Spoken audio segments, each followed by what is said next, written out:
Hello বন্ধুরা, চলে এসেছে আবার একটা ছোটখাটো দেখতেই পাচ্ছ মিনি ব্লগ নিয়ে। আজকে আছে একটা কাটারিংটা হচ্ছে একটা ছাদ্য বাড়ি। দেখতেই পাচ্ছ পিনায় তো এদিকে বেরিয়ে পড়ে। চলো এবার তোমাদের সঙ্গে যেতে যেতে রাস্তা যেয়ে দেখা হবে। কালীতলা রাস্তা দিয়ে এসে দেখি ডাম্পার উল্টে গেছে, দেখতেই পাচ্ছ। আর এই ড্রাইভার মনে হয় মদ খেয়ে চালাচ্ছিল।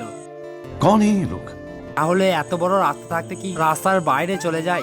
কালীতলার রাস্তাটার যা অবস্থা খারাপ, যদি আনারে প্লেয়ার যায় সত্যি তার অবস্থা পুরোপুরি ভাবে খারাপ। যেখানে আমরা কাটারিং করতে গেছিলাম বড়লোকপুর খন্ডগ্রাম পেরিয়ে কিছু একটা গ্রাম বটে, গ্রামটার নামই ভুলে গেছি।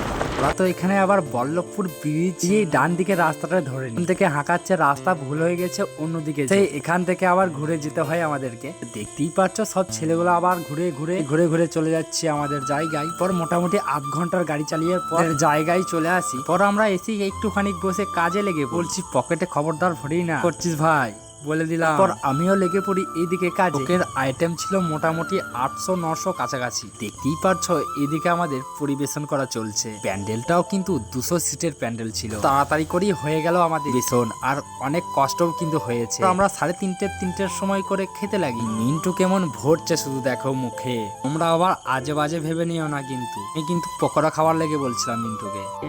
प्यारी समझ गई।